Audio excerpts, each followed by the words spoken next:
प्रधानमंत्री मोदी आपको अच्छे लगते हैं? देखिए, प्रधानमंत्री का पद ही आरक्षण पे बहुत पिछले दिनों से खूब चर्चा चल रही है। देश में जो आरक्षण की मौजूदा स्थिति है उसमें सवर्ण लॉबी को भी अगर देखते हुए आपकी राय में मांगूं, जो आरक्षण की कंडीशन या जो स्थिति अभी चल रही है, क्या ऐसे ही चलनी चाहिए या फिर थोड़ा सा बदलाव आर्थिक स्थिति पे या एक फिर से समीक्षा करके लाना चाहिए? विधानसभा के ही हैं विपिन कुमार तिवारी जी। उन्होंने लिखा है कि संसद के पीआरओ के रूप में काहे दिख रहे हैं विधायक जी।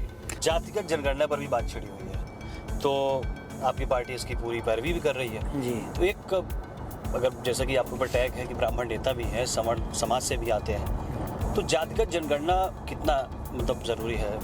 आनंद दुबे सोनू इस नाम की आईडी है। उनका ये कहना है कि लम्हुआ के लोगों का दिली लगाव 2017 के बाद से क्यों नहीं हो पा रहा है, जबकि पर जो विचारधारा की बात आती है तो उसमें तो हम अड़ी गए। और किसी हीरो को पसंद करते हो? कोई एक दो नाम। अब जैसे हीरो में तो क्या है कि जैसे मुझे मनोज बाजपेयी अच्छे एक्टर लगते हैं, मुझे पंकज त्रिपाठी अच्छे लगते हैं, पुराने में मुझे नाना पाटेकर अच्छे लगते थे। और कभी आपका मन नहीं करता कि आप सब ताम झाम छोड़ के, लाव लश्कर छोड़ के एक सामान्य जिंदगी जिए इस पूरी भीड़ भाड़ से अलग जाकर? हाँ, बिल्कुल मन करता है। अच्छा, हीरोइन का भी पूछ लेते हैं क्योंकि फिल्मों में तो दोनों होते हैं, तो वो भी अगर कोई पसंद हो आपको। पूर्वांचल के बहुत बड़े ब्राह्मण नेता रहे, अभी फिलहाल वो दुनिया में नहीं है, हरशंकर तिवारी जी। कभी उनसे मुलाकात हुई हो और कैसा उनके साथ अनुभव रहा? मेरा बहुत स्नेह था पंडित जी से। अच्छा, कभी कोई ऐसा काम किया हो आपने जिसको लेकर मन में ये टीस रही हो, ये नहीं करना था? हाँ, ऐसा है कि विद्याधर तिवारी जी हैं चांदा के, वरिष्ठ पत्रकार भी हैं।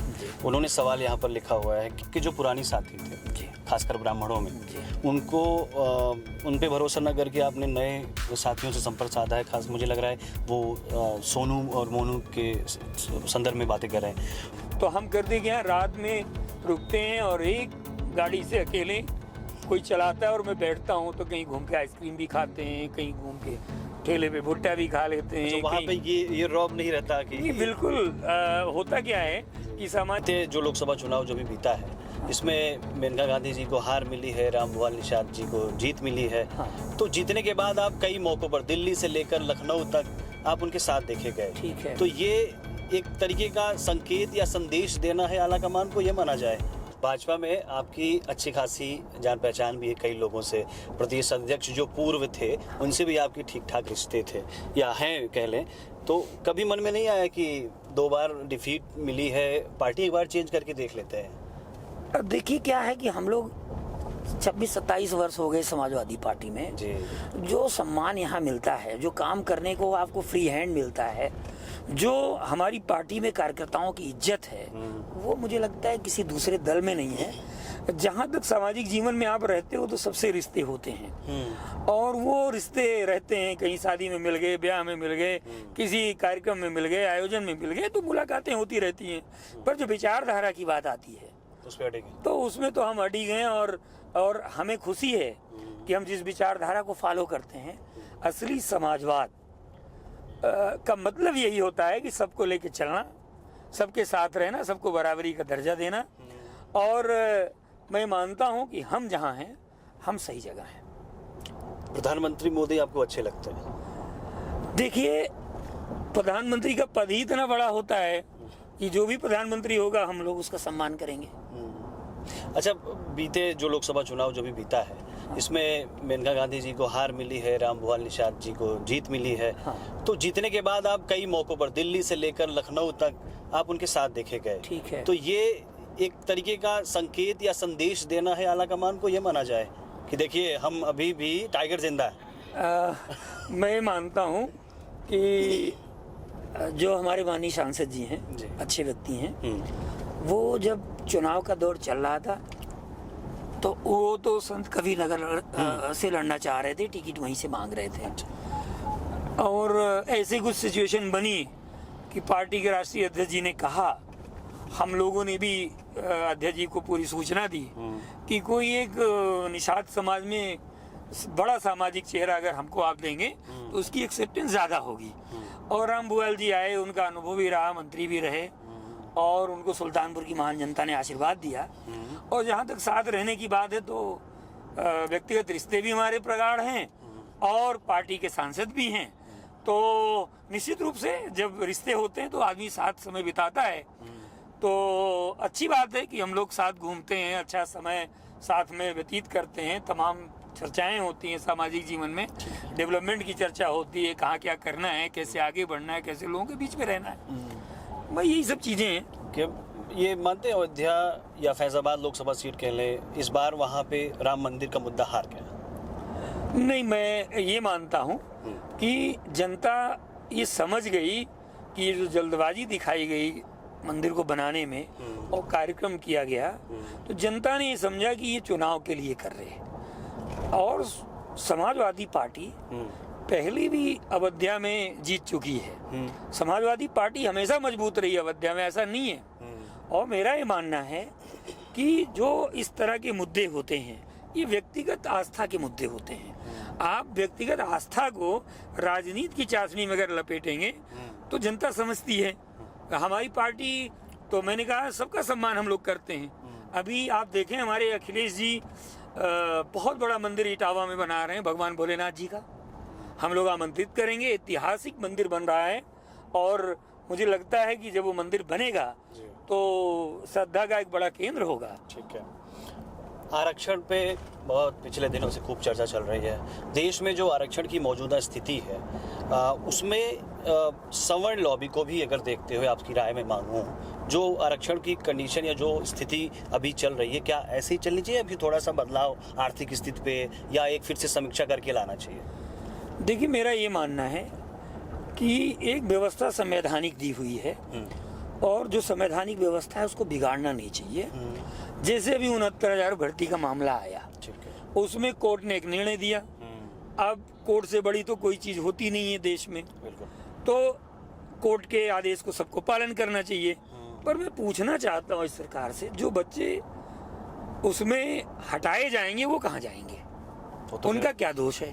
तो आप एक बात बताइए, वही तो हम लोग चाह रहे हैं कि उन बच्चों का भी भविष्य न बिगड़े और जो संवैधानिक तरीका उस तरीके से चीजें पढ़ें। मेरा ये मानना है कि देखिए, आखिरकार समस्या तो उन बच्चों को ही झेलना पड़ेगा। अब वो उनका दोष क्या है? व्यवस्था आपकी बनाई हुई, सरकारों की बनाई हुई, और जीवन उनका खराब हो रहा है। तो मेरा मानना है कि सभी हमारे हैं, चाहे वो दलित हो, पिछड़े हो, अगड़े हो, हम लोग तो सबके हित की बात सोचते हैं और हम चाहते हैं कि सबको समान अधिकार मिले, समान सम्मान मिले। और हम लोग तो ये चाहते हैं कि सरकार नौकरियों का, रोजगार का पिटारा खोले। ये तो कह रहे थे कि 2 करोड़ साल भर में देंगे और करीब 11 साल होने जा रहा है सरकार को। अब 11 दूनी 22 करोड़ लोगों को रोजगार चाहिए था। आप जरा पता करिए कितने लोगों को मिला है। ठीक है। अब जातिगत जनगणना पर भी बात छिड़ी हुई है, तो आपकी पार्टी इसकी पूरी पैरवी भी कर रही है जी। तो एक, अगर जैसा कि आपके ऊपर टैग है कि ब्राह्मण नेता भी हैं, सवर्ण समाज से भी आते हैं, तो जातिगत जनगणना कितना मतलब जरूरी है, होना चाहिए? सवर्ण समाज को भी देखते हुए क्या ये अभी? देखिए, सामाजिक जीवन में ये अकाट सत्य है कि जाति होती है। भी हमारे सरनेम में पांडे लगा है, इसी से आप जानते हैं कि हम फॉरवर्ड हैं। तो जाति तो सामाजिक एक व्यवस्था है और उसको क्यों नहीं आदमी मानेगा, मानना ही चाहिए। और एक परंपरा व्यवस्था बनी, जैसे ब्राह्मण समाज के लिए मैं कहता हूँ कि ब्राह्मण एक संस्कार है। वो वैसे जीता है, पढ़ाई लिखाई में उसकी हिस्सेदारी होती है, वो संस्कार देता है लोगों को, धर्म और आध्यात्म के बारे में पढ़ाता है, सिखाता है, संस्कृत, वेद पाठ, तमाम चीजें हैं। इससे वो जाना जाता है कि ब्राह्मण है। तो मेरा ये मानना है कि जन्म से और कर्म से दोनों में अंतर में मानता हूँ। तो जातिगत जनगणना यस होनी चाहिए। और मेरा ये मानना है कि जाति पे जो बात है, देखिए, एक व्यवस्था बनी हुई है, पार्टियों ने अपनी अपनी एक नीति बना रखी है। इस विषय पे हम लोग ये मानते हैं कि ये हमारे नेतृत्व का फैसला होता है कि वो किस विषय को उठाते हैं समाज के हित में, और जो भी राष्ट्रीय नेतृत्व करता है वो समझदारी से ही करता है। अगर सवर्ण समाज पे विरोध करे, मेरा ये मानना है, क्योंकि ये भी चल रहा है ना कि जिसकी जितनी हिस्सेदारी उतनी भागीदारी। मैं तो ये मानता हूँ कि जो सवर्ण समाज के कमजोर गरीब लोग हैं, बिल्कुल। उन्हें भी उनका अधिकार मिलना चाहिए। और मैं ये मानता हूँ कि जो योजनाएं हैं सरकार की, उनमें भी उनकी भी प्रायोरिटी होनी चाहिए। जो बहुत दबे कुचले लोग हैं सवर्ण समाज में, आप देखें बहुत सारे ऐसे लोग भी हैं जो बहुत खराब दशा में जीवन जी रहे हैं, स्थितियों में। तो मेरा ये मानना है कि उन्हें भी उनका अधिकार हक मिलना चाहिए, इसमें कोई बुरी बात नहीं है। अच्छा, थोड़ा ये राजनीतिक सवाल ज़्यादा हो गया। हाँ। ये बताइए, आप फिल्में या वेब सीरीज का भी मौका मिलता है देखने का? हाँ बिल्कुल देखते हैं। लास्ट कौन सी? पहले तो बहुत देखते थे।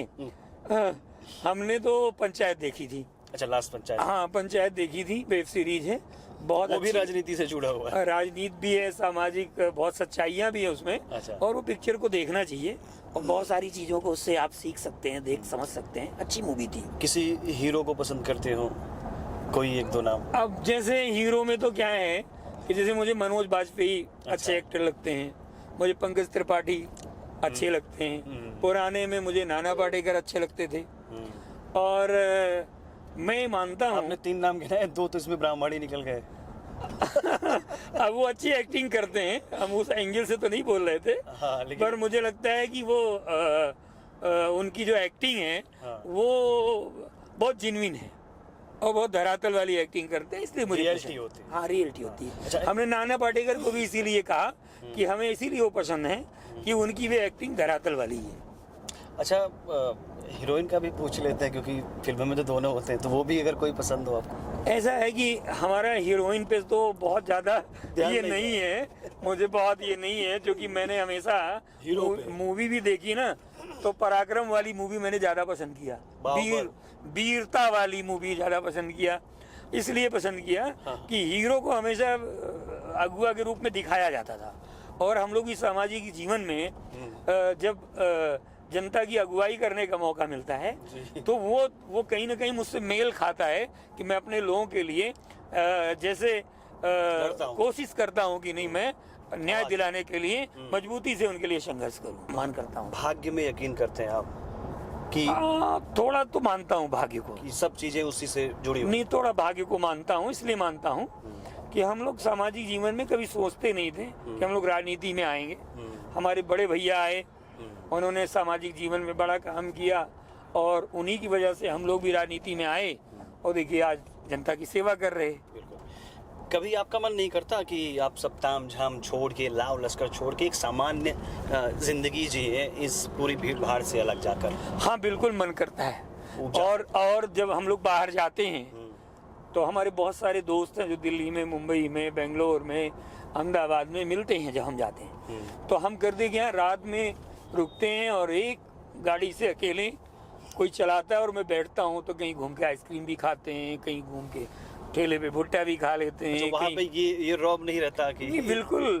होता क्या है कि सामाजिक जीवन में आजकल सोशल मीडिया का जमाना है, तो जैसे लोकल आप रहते हैं तो आपको लोग पहचानते हैं, तो थोड़ा सा आपको एवॉइड करना पड़ता है कि उसको लोग दूसरे तरीके से भी देखते हैं कि अरे देखो भाई पांडे जी ठेले पे बैठ के खड़े हैं, तो उसको बहुत लोग अच्छा भी मानते हैं, बहुत लोग दूसरे तरीके से भी पेश करते हैं। तो मेरा मानना ये है कि सार्वजनिक जीवन में हम लोगों ने वो जीवन जिया है, वो जीवन आज भी अच्छा लगता है।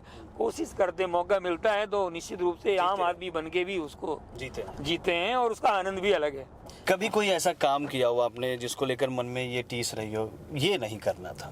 हाँ, ऐसा है कि बहुत सारी चीज़ें जीवन में ऐसी हो जाती, जाने अनजाने परिस्थितियों बस हो जाती हैं। तो मेरा मानना है कि मैं जाने अनजाने, हो सकता है किसी की मदद में किसी का दिल मैंने दुखाया हो। हमारे साथ ये रहा है कि हम जब किसी की मदद करते हैं बहुत मजबूती से करते हैं, तो जब आप किसी की मदद करते हैं तो किसी का नुकसान भी होता होगा। तो मैं ये कोशिश करूँगा कि मैं अपनी कार्यशैली में ये अंतर चाहता हूँ, और मैंने किया है कि मैं किसी की मदद तो करूँगा, लेकिन अगर मुझे दिखेगा कि नहीं किसी का ज़्यादा नुकसान हो रहा है, तो मैं कोशिश करूँगा कि लोगों को आपस में बिठा के, समझा के और प्रेम से समझा के चीज़ों को आगे बढ़ाने का काम करेंगे। कोशिश करेंगे कि लोगों को प्रेम से समझा के ही किया जाए, किसी के साथ कोई ऐसा व्यवहार ना हो कि लोग उसको बहुत लंबे समय तक याद रखें कि हमारा इतना बड़ा नुकसान कर दिया। हमने सोशल मीडिया पे आपके इंटरव्यू की जानकारी दी थी जी और कुछ लोगों से सवाल भी मांगे थे कि अगर आपके कुछ सवाल हो जी तो आप हमें बताएं, और बहुत सारे लोगों ने सवाल दिए हैं, 2-4 सवाल उसमें से लेते बिल्कुल आप कर लें। सर्वेश मिश्रा जी दमोह विधानसभा की यही जी हैं। उनका सवाल है कि राजनीतिक विरोध करने वालों के साथ आपके समर्थक जी बिना सिर पैर की, ये उनकी लाइन पढ़ रहा हूँ मैं, जी। राजनीतिक जो विरोध करते हैं आपका, उसको करने के बाद आपके समर्थक अभद्रता करते हैं सोशल मीडिया पे, जी और इसकी वजह से कुछ लोग आपसे जुड़ने से कतराते हैं। मैं उनकी बात से सहमत हूँ। उन्होंने ये बात अगर संज्ञान में मेरे डाला है, मैं देखूंगा कि कौन लोग हैं इस तरह का व्यवहार करते हैं। हम लोग सामाजिक जीवन में कभी ये अपेक्षा अपने लोगों से नहीं रखते। मेरा ये मानना है कि उनको समझा के बुझा के अपनी बात रख के अपनी अच्छाइयों को बता के उनको कन्विंस करिए। किसी के साथ गाली गलौज अभद्रता करना ना मैं पसंद करता हूँ, ना मेरी ये सलाह है। मैं आपके माध्यम से अपने लोगों को भी ये कहना चाहता हूँ कि आप जिनसे भी बात करें सम्मान से बात करें। हम नहीं चाहते किसी के साथ इस तरह का कोई व्यवहार। सौरभ पंडित नाम है आईडी का, और पूछा है कि पांडे जी से पूछिएगा कि पार्टी उनके खुद के धर्म, उनकी पार्टी यानी आपकी पार्टी सपा धर्म का विरोध करती है, ऐसा वो कह रहे हैं, और आपको सपोर्ट तो करना चाहते हैं बट पार्टी के नाते आपको सपोर्ट नहीं कर पाते। मैं अपने छोटे भाई को ये कहना चाहता हूँ कि समाजवादी पार्टी के राष्ट्रीय अध्यक्ष जी को बुला के मैंने भगवान परशुराम जी का मंदिर का उद्घाटन कराया था। अगर हमारे नेता धर्म विरोधी होते तो वहां ना आते, सम्मान ना करते होते ना आते। आज आप देख ले तमाम मंदिरों में तमाम साधु संतों के बीच में भी वो आशीर्वाद लेते रहते हैं। तमाम लोग उनको भगवान की फोटोग्राफ्स उनको भेंट करते हैं। और मैंने अभी कहा कि भगवान भोलेनाथ जी का बहुत बड़ा मंदिर भी अखिलेश जी बना रहे हैं। हमारी पार्टी के राष्ट्रीय अध्यक्ष की धर्मपत्नी जो माननीय सांसद हैं मैनपुरी जी से डिम्पल जी, वो आप देखें कि 9 दिन का व्रत रहती हैं और कन्या पूजन भी करती हैं। तो मेरा ये मानना है कि राजनीति अलग विषय है और धर्म व्यक्तिगत होता है। किसकी आस्था किसमें है उसको वो स्वतंत्र है। और मेरा मानना है कि इस विषय पे राजनीति ना करके मैं मानूंगा कि अगर वो सच्चे मन से सोचेंगे तो हमारे साथ होंगे। एक विद्याधर तिवारी जी हैं चांदा के, वरिष्ठ पत्रकार भी हैं, उन्होंने सवाल यहाँ पर लिखा हुआ है कि आपके जो पुरानी साथी थे खासकर ब्राह्मणों में, उनको उन पे भरोसा न करके आपने नए साथियों से संपर्क साधा है। खास मुझे लग रहा है वो सोनू और मोनू के संदर्भ में बातें कर रहे हैं, तो ये फायदे का रहा या नुकसान का रहा, ये वो जानना चाहते हैं। देखिए, मैं मानता हूं कि यही सोनू मोनू जब हमारे खिलाफ भारतीय जनता पार्टी के साथ खड़े होके बीजेपी की मदद कर रहे थे तो बहुत लोगों को अच्छा लग रहा था। तो मैं कह रहा हूं आज क्यों नहीं अच्छा फील कर रहे हो, हम तो जोड़ ही रहे हैं। हम तो कोई ऐसा काम कर नहीं रहे हैं, हम तो जोड़ रहे हैं। और जोड़ना बुरी बात नहीं होती। हम अपने पुराने साथियों का भी बहुत सम्मान करते हैं, उनकी बहुत इज्जत करते हैं और हम उन्हें चाहते हैं कि वो हमारे साथ रहें, फिर लंबे समय तक चलें। और जो कुछ भी अगर उन्होंने मुझे ऐसी राय दी है तो मैं उनकी भी राय मानूंगा। जो हमसे भूले भटके लोग हैं, मैं कोशिश करूंगा कि वो फिर से मेरे साथ आएं। और मैं उन्हें भी कहूंगा कि वो भी मेरे पुराने साथी रहे हैं, वो भी मेरे इस काम में सहयोग दें और पॉजिटिव तरीके से वो सोचेंगे तो मेरी इस बात से वो भी अच्छा फील करेंगे कि नए लोगों को भी जोड़ना चाहिए। आनंद दुबे सोनू इस नाम की आईडी है। उनका ये कहना है कि लम्हुआ के लोगों का दिली लगाव 2017 के बाद से क्यों नहीं हो पा रहा है, जबकि उन्होंने लिखा है भैया आज सबसे लोकप्रिय हैं आपके बारे में, लेकिन लगाव नहीं हो पा रहा है। हाँ, मैं यही बात कहना चाहता हूँ सोनू को कि देखिए होता क्या है कि मैं आज विधायक नहीं हूँ, लेकिन जब मैं क्षेत्र में आता हूँ तो जिस तरीके से सम्मान से लोग मुझसे मिलते हैं, बहुत सारी संख्या हो जाती है। मैं ऋणी हूँ अपने लम्हुआ के लोगों का। देखिए, हार जीत से पैमाना तय नहीं होता कि लगाव क्यों नहीं है। हम 75,000 लोगों का वोट उस समय भी पाए, आशीर्वाद मिला, तो क्या वो इसलिए नहीं है? मैं मानता हूँ बहुत बड़े बड़े लोग चुनाव हार गए। मैं मानता हूँ कि मेरे समाज के और सर्व समाज के लोग हमसे प्यार करते हैं, मैं भी उनसे प्यार करता हूं। और इस बार जो कुछ भी है, मुझे भरोसा है कि लम्हुआ की जनता ब्याज सहित उसको वापस करेगी और इस बार भारी बहुमत से हमें आशीर्वाद देने जा रही है लम्हुआ की जनता। ऐसा मेरा मानना है कि जो हमारी लम्हुआ की महान जनता है उसके स्नेह मेरे प्रति मुझे कोई कमी नहीं दिखती है। एक आखिरी सवाल है, लम्हुआ विधानसभा के ही हैं विपिन कुमार तिवारी जी। उन्होंने लिखा है कि सांसद के पीआरओ के रूप में काहे दिख रहे हैं? असल है क्या, जब आदमी किसी विचारधारा से जुड़ जाता है तो उसको यही लगता है। मैं उनसे कहना चाहूँगा, आप उनको जानते हैं? मैं जानता हूँ, व्यक्तिगत रूप से भी जानता हूँ। और होता क्या है कि राजनीति में किसी के ऊपर मैं कोई आरोप लगाने जैसा नहीं हूँ। वो बहुत हमसे छोटे हैं और उम्र में भी हैं छोटे, और हमारे घर परिवार के ही हैं। अब उनको हो सकता है किसी विचारधारा से वो जुड़े हों तो उनको इस तरह का लगता हो। उनको ये बताने में मुझे गर्व हो रहा है कि समाजवादी पार्टी में मैं इस स्थिति में हूँ कि मैं उनको गोरखपुर से लाके अपने राष्ट्रीय अध्यक्ष से कन्विंस करा के सुल्तानपुर के सांसद बनाने तक के सफर में उनके साथ रहा मैं। तो मैं उनसे पूछना चाहता हूँ, जिन लोगों के साथ वो रहते हैं, टहलते हैं, वो खुद, उनका पता नहीं है कहाँ है सामाजिक रूप से, उनको पार्टी ने सम्मान नहीं दिया, टिकट काट दिया, और वो दूसरों को राय देते हैं। मैं कहता हूँ मेरे नजदीक आके देखें, मेरी पार्टी के नजदीक आके देखें, उनको सब समझ में आएगा, उनको सब समझ में आएगा। बट जब वो नजदीक नहीं आना चाहते हैं दूर से, तो वो दूर से उनको जो भी अच्छा लग रहा हो वो उनको मुबारक, ठीक है, वो उनको मुबारक। कैमरे पर देख के लम्होआ विधानसभा की जो जनता है, अगर आप उनको कुछ कहना चाहें शॉर्ट में तो कैसे? मैं लम्हुआ की विधानसभा के जो भी सम्मानित लोग मुझे सुन रहे हों, मैं उन्हें प्रणाम कर रहा हूं, अपने छोटों को स्नेह दे रहा हूं, और मैं उनसे अपील कर रहा हूं इस इंटरव्यू को जरूर सुने। इसमें बहुत सारी ऐसी चर्चाएं हमारे न्यूज़ चैनल के तेजस्वी पत्रकार ने की हैं, और मुझे इन्होंने पूरा मौका दिया है अपनी बात कहने का। मुझे भरोसा है कि हमारी बात जनता तक पहुंचेगी और उनका स्नेह आशीर्वाद मुझे मिलेगा। ये जरूर कहूँगा कि न्यूज़ बुक 24 एक बहुत ही शानदार चैनल है, और मैं इनको बराबर देखता रहता हूँ, सुनता रहता हूँ।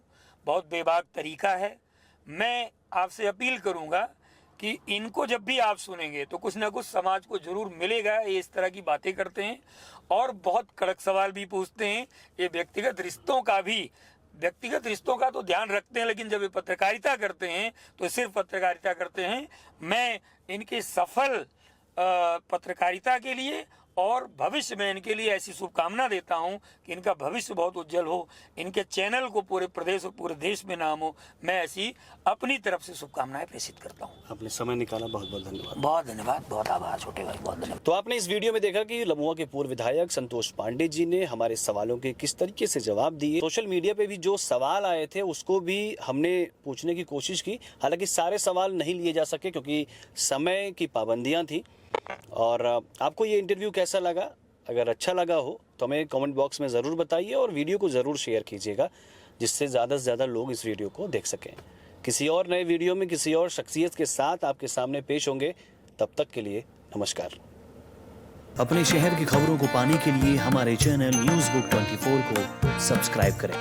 हमारा वीडियो अगर आपको पसंद आया हो तो इसे शेयर करें और कमेंट में अपनी राय देना न भूलें।